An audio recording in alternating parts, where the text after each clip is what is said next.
বিশ্ববিদ্যালয় প্রশাসনের মৌখিক ঘোষণার প্রতি আমরা আস্থা রাখতে পারি না এই দিক থেকে আগের বিষয়গুলো পর্যালোচনা করে আমরা যেটা বলবো সেটা হচ্ছে বিশ্ববিদ্যালয় প্রশাসনের এখন দ্রুততম সময়ের মধ্যে যেটা উচিত সেটা হচ্ছে প্রত্যেক স্টেক হোল্ডারের সাথে বসে একটা কনসেনসাসের ভিতরে মাধ্যমে সবার ঐক্যমতের ভিত্তিতে একটা লিখিত ফরম্যাটে নিয়ে আসা, যে ফরম্যাটে যে রাজনীতি করতে চাইবে না তারও যেমন অধিকার হরণ হবে না, যে রাজনীতি করতে চাইবে তারও কোনো ধরনের সাংবিধানিক অধিকার হরণ হবে না। একই সাথে বিশ্ববিদ্যালয়ের অধিকাংশ শিক্ষার্থীর যে প্রত্যাশা হল এবং আবাসিক এরিয়ার যে সেফ থাকা, এবং একই সাথে রাজনৈতিক সংগঠনগুলো যে প্রত্যাশা বিশ্ববিদ্যালয় এরিয়ায় তার রাজনৈতিক কর্মসূচি বাস্তবায়ন করতে পারা, সবগুলোর সামষ্টিক প্রত্যাশাগুলো মাথায় রেখে এবং সবার সম্মতিতে একটা লিখিত ফরম্যাটে লিখিত অ্যানাউন্সমেন্ট আসার আগ পর্যন্ত শুধুমাত্র মৌখিক ঘোষণার উপর আমরা কোনো ধরনের আস্থা রাখতে পারছি না। সেটা না, বিষয়টা হচ্ছে আপনারা এই মৌখিক ঘোষণা হোক আর যে ঘোষণাই হোক আর যেটাই হোক এই সিদ্ধান্ত আপনারা স্বাগত জানাচ্ছেন নাকি বিরোধিতা করছেন, এক কথায় বলেন প্লিজ। সংজ্ঞায়নবিহীন কোন ঘোষণা এটা বিরোধিতা করার সুযোগ থাকে না, জাজমেন্ট দেওয়ার সুযোগ থাকে না।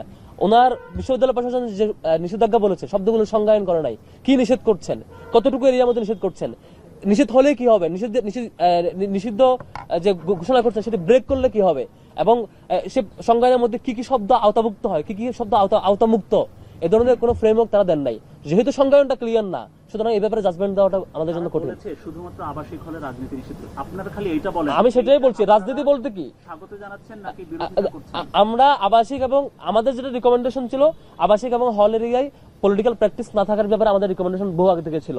আমরা বলেছিলাম বিশ্ববিদ্যালয় কেন্দ্রিক রাজনীতিগুলো চলবে।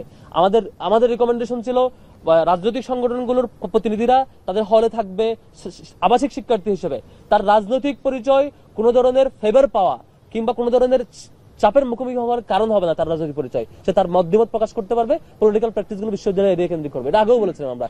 কিন্তু কালকের যে ঘোষণা শব্দ চয়নের কোনো সংজ্ঞায়ন ক্লিয়ার না। রাজনীতি নিষিদ্ধ বলতে কি মিন করছেন তিনি, ওই ব্যক্তি হলে থাকতে পারবে কিনা, কি কাজ করতে পারবে কি কাজ করতে পারবে না, ক্লিয়ার কোনো ঘোষণা আসে নাই। সেদিক থেকে আমরা এটা মানে ফিডব্যাক দেওয়াটা কঠিন আর কি। বিশ্ববিদ্যালয় যদি একটা ফিক্সড ঘোষণা দেন সংজ্ঞায়ন সাপেক্ষে তাহলে আমরা এটা ফিডব্যাক দিতে পারবো। শিক্ষার্থীরা যখন রাস্তায় নেমে আসে, নারী শিক্ষার্থী বা সব শিক্ষার্থী, এটার পেছনে শিবিরকে অনেকে দায়ী করছেন, আপনারা কি বলবেন? এটার পেছনে নাকি আপনারা কলকাঠি নাড়ছেন, আসলে কি? আমরা ইসলামী ছাত্র শিবির সাধারণত আমাদের যে কোনো জিনিস নিয়মতান্ত্রিক হইতে ফলো করি। আমরা যদি কোনো প্রতিবাদ জানাতে হয় সেটা শিবিরের বাইনে ব্যানারে মিছিল করব।